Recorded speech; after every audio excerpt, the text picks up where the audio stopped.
Education कच्ची से कलम तक में आप सबका स्वागत है। मैं हूं रचना। और अगर मैं आज आपसे ये कहूं कि नहीं पढ़ना है आपको 6 to 12 एनसीईआरटी, नहीं पढ़ने की जरूरत है हर सब्जेक्ट की दो दो किताब प्री की तैयारी के लिए, मत करिए 20 साल के क्वेश्चंस की प्रैक्टिस बैक ईयर क्वेश्चन की, और ना ही तैयार करिए फॉरवर्ड लिंक क्वेश्चन। तो आपको बड़ा अजीब लगेगा सुन करके, लेकिन मैं इसलिए बोल रही हूँ कि जो लोग रेगुलर बेसिस पर मेरी टेस्ट सीरीज से जुड़े हुए हैं, अब तक उन लोगों को समझ में आ गया होगा कि ये मेहनत करना उनको नहीं है। ये मेहनत मैं आपके लिए करके दे रही हूँ ताकि आपका समय बचाए। किसी भी एग्जाम की तैयारी में सबसे इम्पोर्टेंट होता है कम समय में सॉलिड तैयारी करना। तो आपका समय बचाने के लिए मैंने ये टेस्ट सीरीज शुरू की है ताकि मैं आपके लिए 6 to 12 एनसीईआरटी, 2 ऑथेंटिक किताब, 20 साल के बैक ईयर क्वेश्चन और नए क्वेश्चन क्या बन सकते हैं वो कवर कर दूं आपके लिए। ताकि अगर आप कोई एक किताब पढ़ के सिर्फ स्टोरी लाइन पढ़ लेते हैं, क्योंकि क्वेश्चंस को रटना नहीं होता, उसके पीछे की कहानी आपको पता होनी चाहिए। चाहे मैं पॉलिटी पढ़ा रही हूँ, चाहे मैं पर्यावरण पढ़ाऊं या विश्व भूगोल या भारत का भूगोल, अगर आपको पूरी स्टोरी लाइन नहीं पता है तो आपको क्वेश्चंस को रटना पड़ेगा। और अगर स्टोरी लाइन पता है तो आप फटाफट से इसको समझ के याद कर लोगे। तो आपको इन सारे टॉपिक्स को एक राउंड किसी एक किताब से बस पढ़ना है। इसके बाद अब आप मेरी टेस्ट सीरीज या ऑनलाइन जो मैंने क्लासेस ली हुई है प्री की, उसको देखिएगा तो आपका स्टोरी लाइन भी क्लियर हो जाएगा और सारे क्वेश्चन भी कवर हो जाएंगे। तो चलिए मैं आपको बताती हूँ, आज हमारे टेस्ट नंबर है 13 और टेस्ट नंबर 13 प्री के एग्जाम के लिए टेस्ट नंबर 13 का आज हमारा टॉपिक क्या है। तो सबसे पहले हम शुरू करते हैं भारत का भूगोल। भारत के भूगोल में हमारा टॉपिक है 10 प्रश्न होंगे। भारत में नदियों के किनारे कौन कौन से नगर बसे हैं, जहां से क्वेश्चन पूछे जा चुके हैं, पूछे जा सकते हैं। विश्व भूगोल में 10 क्वेश्चन, देश के पुराने नाम, बहुत सारे कंट्रीज के पुराने नाम पूछे जाते हैं। पर्यावरण से क्वेश्चन होगा 10 क्वेश्चन, रामसर सम्मेलन और संकटापन्न प्रजाति कौन कौन सी, उससे रिलेटेड क्या क्या क्वेश्चन बन सकते हैं। विज्ञान में हमारा चल रहा है अभी जीव विज्ञान, तो आज भी जीव विज्ञान के इंपॉर्टेंट क्वेश्चन करेंगे। पॉलिटी में 10 क्वेश्चन होंगे राज्यपाल टॉपिक से। तो राज्यपाल को अगर आप पढ़ चुके हैं उसके बाद ये क्वेश्चंस देखिएगा तो आपका पूरा रिवीजन और पूरा प्री तैयार हो जाएगा। अर्थव्यवस्था में 10 क्वेश्चन, कृषि से करंट और ट्रेडिशनल क्वेश्चन मिला के मैं कृषि को कंप्लीट करवा रही हूँ। पिछले 2 टेस्ट से मैं कृषि को कंप्लीट करवा रही हूँ। प्राचीन भारत में 10 क्वेश्चन होंगे, स्थापत्य और कला, पूरे प्राचीन भारत का स्थापत्य एवं कला से जुड़े क्वेश्चन। मध्यकालीन भारत में 10 क्वेश्चन होंगे, मुगल काल का साहित्य। और आधुनिक भारत में 20 क्वेश्चन होंगे, साइमन कमीशन और लाहौर अधिवेशन से। तो ये जो है ना, ये इंपॉर्टेंट टॉपिक्स आज कवर करने वाले 100 क्वेश्चंस के थ्रू हम प्री का पूरा आज कंप्लीट करेंगे। जो लोग अभी तक मेरे टेस्ट सीरीज से जुड़े नहीं हैं उनको मैं बता दूं कि इस टेस्ट सीरीज से जुड़ने के लिए आप सब्सक्राइब बटन क्लिक कर लीजिए और बगल में एक बेल आइकन दिख रहा होगा, उसको प्रेस कर लीजिए। तो रोज के टेस्ट सीरीज की free of cost video update आपको मिल जाएगी। और इस टेस्ट सीरीज से जुड़े रहिए अगर आप किसी भी तरह की प्रारंभिक परीक्षा की तैयारी कर रहे हैं तो।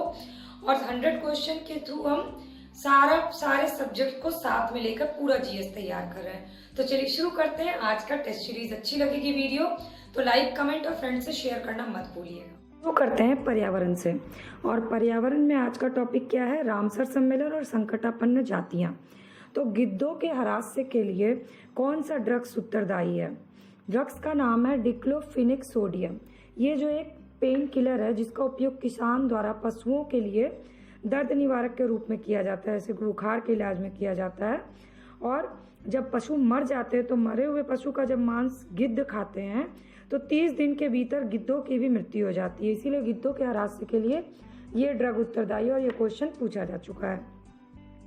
असल में पिछले 10 साल में भारत, नेपाल और पाकिस्तान में 8 करोड़ से ज़्यादा गिद्धों की मौत इस दवा के कारण हो चुकी है। फ्लाइंग फॉक्स क्या है। फ्लाइंग फॉक्स जो है ये एक चमगादड़ की प्रजाति है और इसमें आपको इसलिए इम्पॉर्टेंट है क्योंकि बांग्लादेश, चीन, भारत, मालदीव, नेपाल, पाकिस्तान में ये पाया जाता है और इसे ग्रेट इंडियन फ्रूट बैट के नाम से जाना जाता है। तो अगला आपका फॉरवर्ड लिंक क्वेश्चन होगा, ग्रेट इंडियन फ्रूट बैट किसको कहा जाता है, फ्लाइंग फॉक्स को, जो कि एक चमगादड़ की प्रजाति है। डुगोंग विलोपन। अब ये डुगोंग क्या है, जो विलोप हो रहा है, मतलब जो गायब हो रही है जो प्रजाति, ये किस चीज की प्रजाति है। ये विशालकाय समुद्री स्तनधारी है जो कि विलुप्त हो रही है। भारतीय वन्य गधे सबसे ज्यादा कहाँ पाए जाते हैं। भारतीय वन्य गधे सबसे ज्यादा पाए जाते हैं कच्छ के रण में। यही उनका प्राकृतिक आवास है। सिंह पुच्छी वानर कहाँ पाए जाते हैं? सिंह पुच्छी वानर, जिसको मकॉक भी कहते हैं, ये फॉरवर्ड लिंक क्वेश्चन है। मकॉक किसको कहा जाता है? ये भारत के पश्चिमी घाट में पाए जाते हैं, जैसे कि तमिलनाडु, केरल और कर्नाटक में। रामसर सम्मेलन किस चीज से संबंधित है? रामसर सम्मेलन जो है वो आर्द्र भूमि से संबंधित है, आर्द्र भूमियों को संरक्षण से। ईरान में स्थित नगर है रामसर, और ये जो है वेटलैंड दिवस मनाया जाता है 2 फरवरी 1971 से। यहीं पे बैठक हुई और इसी की नींव पड़ी और 1975 से शुरू हुआ, और रामसर में बैठक हुई थी, इसलिए इसका नाम रामसर कन्वेंशन पड़ गया। रामसर का दर्जा किसे दिया जाता है भारत में या कहीं भी? अंतर्राष्ट्रीय महत्व के जो आर्द्र भूमि स्थल होते हैं उनको रामसर का दर्जा दिया जाता है। जैसे कि भारत के 26 स्थल हैं। भारत की सबसे बड़ी आर्द्र भूमि क्षेत्र कहाँ पर है? गुजरात में। ये पूछा जा चुका है। और अगला पूछा जाएगा दूसरा नंबर पे कौन है? तो आंध्र प्रदेश है दूसरे नंबर पे।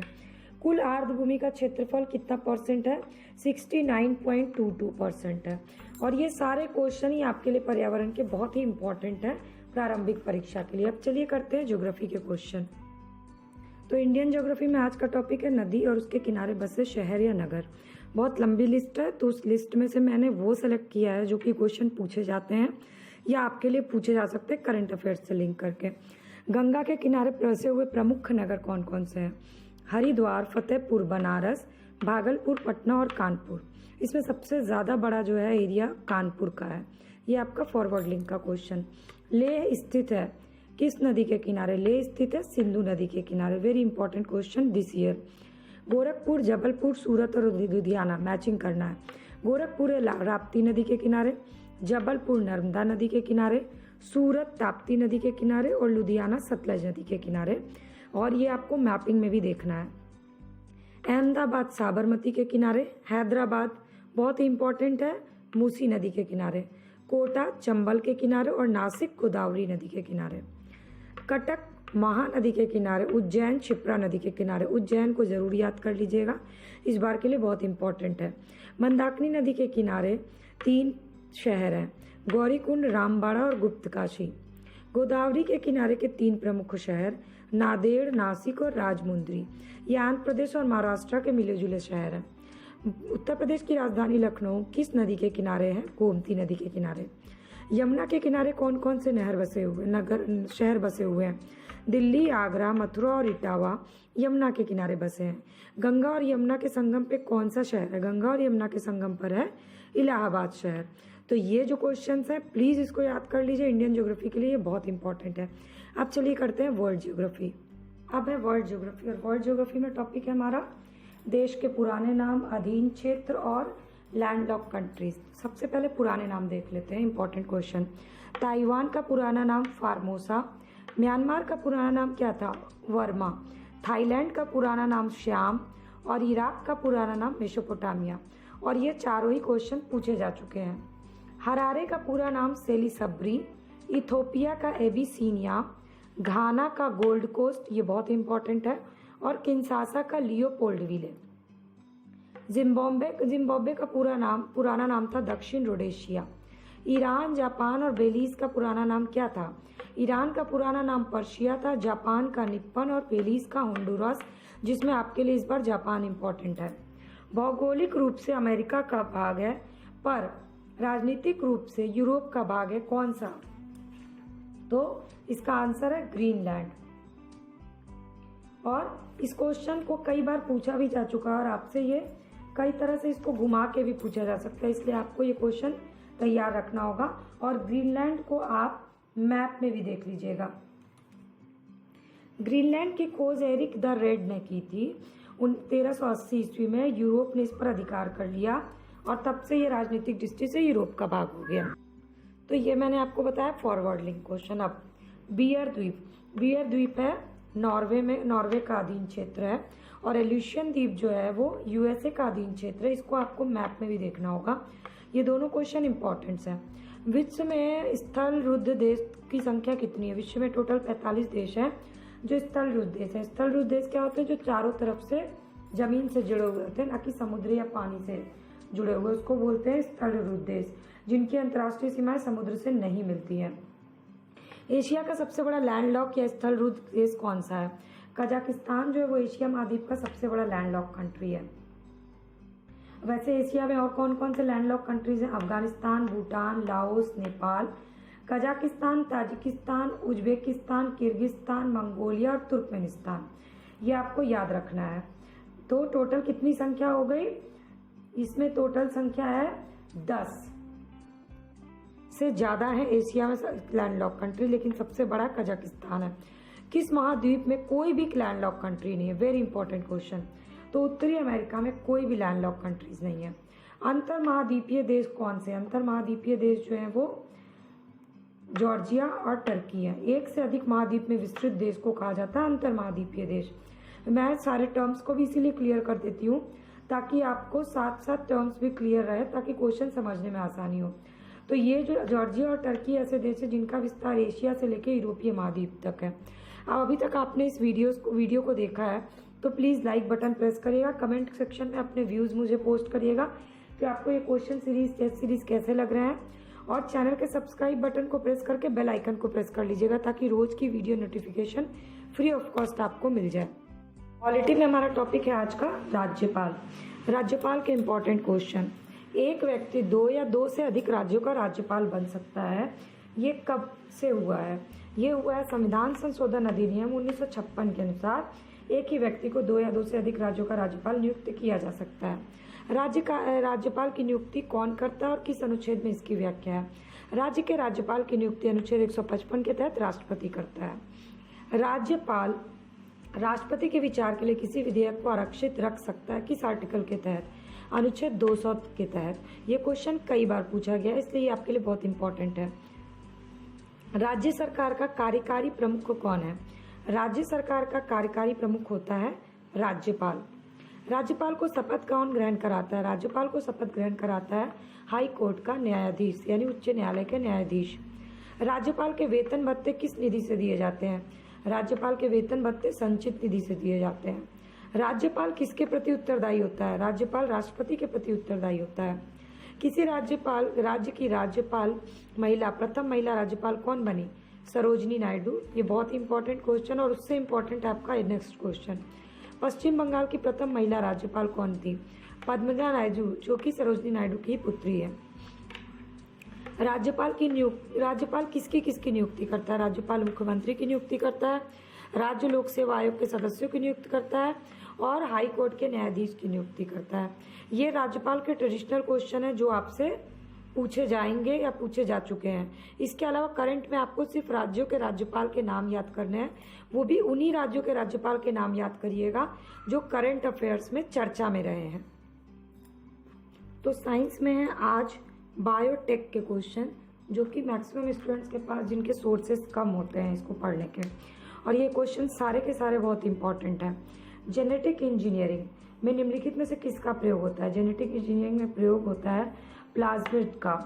ये जीवाणु के सभी सामान्य गतिविधियों का नियंत्रण करके इसके एकल गुणसूत्र और जीन के छोटे छल्ले पर निर्भर करता है, जिसे प्लाज्मिड कहते हैं।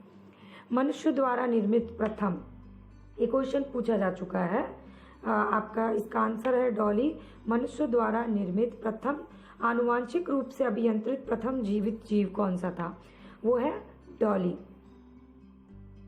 प्रथम सफल क्लोन जंतु कौन सा बनाया गया? प्रथम सफल क्लोन जंतु भेड़। गरिमा 2 क्या है? गरिमा 2 जो है वो क्लोन भैंस का नाम है। National dairy research institute NDRI Karnal ने बनाया। इंजॉज नाम किसका है? इंजॉज नाम है प्रथम क्लोन ऊंट का नाम है। बीटी कपास के उत्पादन से, ये बीटी कपास से अक्सर क्वेश्चन पूछा जाता है, और बीटी फसलों से भी क्वेश्चन पूछा जाता है, जैसे कि बीटी बैगन से क्वेश्चन पूछा गया है। उसी तरह से बीटी कपास के उत्पादन से कौन सा जीव संबंधित होता है? तो जीवाणु संबंधित होते हैं। जैव पीड़कनाशी के रूप में प्रयोग किसका होता है? जीवाणु का, कवक का और पुष्पीय पादप का प्रयोग होता है जैव पीड़कनाशी के रूप में। ओरोबैंकी खरपतवार कहाँ पाया जाता है? ओरोबैंकी खरपतवार पाया जाता है तंबाकू के खेत में। परजीवी पादप का उदाहरण क्या है? परजीवी पादप का उदाहरण है गोल्डन राइस। गोल्डन राइस किसका अच्छा स्रोत माना जाता है? गोल्डन राइस विटामिन ए का अच्छा स्रोत माना जाता है। और अभी ये टॉपिक हमारा बायोटेक अभी और भी आगे भी चलेगा। आज मैंने सिर्फ आपको 10 क्वेश्चन कराए हैं। तो अगर आपको ये क्वेश्चंस अच्छे लग रहे होंगे तो लाइक, कमेंट और शेयर करना मत भूलिएगा, और सब्सक्राइब बटन प्रेस करके बेल आइकन को प्रेस कर दीजिएगा ताकि फ्री ऑफ कॉस्ट रोज की वीडियो अपडेट आपको मिल जाए। प्राचीन भारत। प्राचीन भारत में आज टॉपिक बहुत ही इंपॉर्टेंट है, प्राचीन भारत का स्थापत्य एवं कला। तो सबसे पहला क्वेश्चन है, खजुराहो मंदिर स्थापत्य के निर्माण में सहयोगी कौन थे? तो चंदेल थे। खजुराहो जो है मध्य प्रदेश के छतरपुर जिले में खजुराहो में चंदेल द्वारा बनाया गया स्थापत्य का, चंदेल स्थापत्य का उदाहरण है। मातंगेश्वर मंदिर समर्पित है किस भगवान को? ये मंदिर समर्पित है शिव जी को। और ये जो मातंगेश्वर मंदिर है ना, ये खजुराहो के मंदिर का भाग है। खजुराहो मंदिर में 64 योगिनी, कंदरिया और ये सारे मंदिर हैं। द्रविड़ शैली में बना हुआ शिखर किस मंदिर का है? ग्वालियर में स्थित है तेली मंदिर, उसका जो बना है शिखर वो द्रविड़ शैली का बना हुआ है। 100 से अधिक बौद्ध गुफाएं कहाँ पर हैं? तो 100 से अधिक बौद्ध गुफाएं हैं कनेरी में, जो कि महाराष्ट्र में स्थित है। बौद्ध भिक्षुओं का निवास था ये। आबू का जैन मंदिर किस चीज का बना है? आबू का जैन मंदिर जो है वो संगमरमर का बना है। और दिलवाड़ा जैन मंदिर इसको कहते हैं। गुजरात के चालुक्य सोलंकी शासक भीमदेव प्रथम ने करवाया था। ये फॉरवर्ड लिंक क्वेश्चन है। पालीताना मंदिर कहाँ स्थित है? पालीताना मंदिर भावनगर में स्थित है। भावनगर कहाँ है? गुजरात में है। और किस पहाड़ पे स्थित है? अगला क्वेश्चन पूछ सकता है, तो शत्रुंजय पहाड़ पे स्थित है। और ये जैन तीर्थकर आदिनाथ को समर्पित है पालीताना मंदिर। तो हर क्वेश्चन का एक फॉरवर्ड लिंक क्वेश्चन मैं इसीलिए आपको बताती जाती हूँ ताकि आपका पूरी तरह से तैयारी हो जाए। एलिफेंटा गुफा मंदिर किसके द्वारा बनाया गया? एलिफेंटा गुफा मंदिर बनवाया गया था राष्ट्रकूटों के द्वारा। और यहाँ 5 गुफा मंदिर प्राप्त हुए हैं, जिसमें हिंदू में शिव से संबंधित मूर्तियां हैं। त्रिमूर्ति के लिए विख्यात है एलिफेंटा। एलोरा में गुफा और मंदिर किस धर्म को समर्पित है? हिंदू, बौद्ध और जैन को। शैलकृत स्थापत्य का उदाहरण कैलाश मंदिर, एलोरा। अब आपको लग गया होगा कि 10 क्वेश्चन के थ्रू मैंने आपको और कई क्वेश्चन बता दिए, और ये टॉपिक अभी खत्म नहीं हुआ है, अभी ये टॉपिक नेक्स्ट टेस्ट में भी चलेगा। अब मेडाइवल हिस्ट्री, और मेडाइवल हिस्ट्री में भी आज का टॉपिक बहुत इंपॉर्टेंट है, वो है मुगल साहित्य। तो चलिए मुगल साहित्य का क्वेश्चन फटाफट से कर लेते हैं। बिल्कुल। हुमायूंनामा की रचना किसने की? हुमायूंनामा की रचना गुलबदन बेगम की थी, जो कि बाबर की पुत्री थी। हितोपदेश का फारसी अनुवाद किसने किया था? तो इसका फारसी अनुवाद किया था ताजुल माली ने। ये अकबर के शासनकाल में थे। एक एक क्वेश्चन में एक्स्ट्रा आप लोग को बताते हैं फॉरवर्ड लिंक का। हसन निजामी की रचना ताजुल मासिर। भीमसेन की रचना नुस्खाए दिलखुशा। तबकात अकबरी की किसकी रचना थी? ये थी निजामुद्दीन अहमद की रचना थी तबकात अकबरी। हिंदी काव्य का स्वर्णकाल मुगल काल में कब था? अकबर के शासनकाल में हिंदी काल का स्वर्णकाल था। और ये क्वेश्चन अभी तक पूछा नहीं गया, लेकिन ये पूछा जा सकता है, क्योंकि पूछा जा चुका है कि हिंदी साहित्य के लिए किसका सबसे महत्वपूर्ण योगदान रहा। तो उसका आंसर अब्दुल रहीम खानकाना और अकबर का काली हिंदी काव्य का स्वर्णकाल था। अब्दुल हमीद लाहौरी किसके राजकीय इतिहासकार थे? शाहजहां के राजकीय इतिहासकार थे अब्दुल हमीद लाहौरी। शाहजहां नामा के लेखक कौन थे? इनायत खान। अनवार सुहाइली का जो अनुवाद है वो किस किताब का अनुवाद किया गया? महाभारत का अनुवाद का नाम है अनवार सुहाइली। ये बहुत इंपॉर्टेंट क्वेश्चन है। मुगलों की अदालत की भाषा क्या थी? फारसी भाषा थी। रामचंद्रिका और रसिक प्रिया किसकी रचना? रामचंद्रिका और रसिक प्रिया रचना है केशव जी की। तो ये रीतिकालीन कवि है केशव दास, और ये हिंदी कविता है रामचंद्रिका और रसिक प्रिया। चलिए अब करते हैं मॉडर्न हिस्ट्री, और मॉडर्न हिस्ट्री में टॉपिक है साइमन कमीशन। तो पहले साइमन कमीशन के क्वेश्चन करेंगे, उसके बाद आगे करेंगे कांग्रेस का लाहौर अधिवेशन। हम ईयर वाइज क्रम वाइज कर रहे हैं ताकि पूरी कहानी भी क्लियर होती जाए। तो साइमन कमीशन भारत कब आया था? साइमन कमीशन भारत में आया था 1928 ईस्वी में। एक्चुअली 1919 में मॉन्टेस्क्यू चेम्सफोर्ड एक्ट में 10 वर्ष पर इसकी समीक्षा हेतु एक संवैधानिक आयोग के गठन का प्रावधान किया गया था, और उसमें साइमन कमीशन आया था। साइमन कमीशन का उद्देश्य क्या था? साइमन कमीशन का उद्देश्य था प्रशासनिक सुधारों पर विचार करना। साइमन कमीशन का बहिष्कार क्यों हुआ? साइमन कमीशन का बहिष्कार हुआ क्योंकि इसमें कोई भी सदस्य भारतीय नहीं था। साइमन कमीशन में कौन से सदस्य उदारवादी थे? साइमन कमीशन में सर जॉन साइमन जो है वो उदारवादी थे। भारतीय साइमन कमीशन से बाहर रहें, ये सुझाव किसने दिया था? ये सुझाव दिया था लॉर्ड इरविन ने। लाला लाजपत राय किस उसमें घायल हुए थे? लाला लाजपत राय साइमन कमीशन के विरोध में घायल हुए थे। पंजाब केसरी की उपाधि किसे दी गई थी? तो पंजाब केसरी की उपाधि दी गई थी लाला लाजपत राय को। साइमन कमीशन के प्रत्युत्तर में कौन सी रिपोर्ट आई थी? साइमन कमीशन के प्रत्युत्तर में नेहरू रिपोर्ट आई थी। भारत के लिए औपनिवेशिक स्वराज की मांग किसने की? तेज बहादुर सप्रू और जयकर ने। इंडिपेंडेंस फॉर इंडिया लीग का गठन किसने किया? जवाहरलाल नेहरू और सुभाष चंद्र बोस ने 1928 ईस्वी में। जिन्ना का 14 सूत्री प्रस्ताव कब पेश किया गया? तो जिन्ना का 14 सूत्री प्रस्ताव आया था 1929 के लाहौर अधिवेशन में। स्वराज का अर्थ होता है संपूर्ण स्वतंत्रता। ये किसने कहा? स्वराज का संपूर्ण अर्थ होता है संपूर्ण स्वतंत्रता। मोहम्मद हसरत मोहानी का स्टेटमेंट था भारतीय स्वतंत्रता संग्राम के दौरान।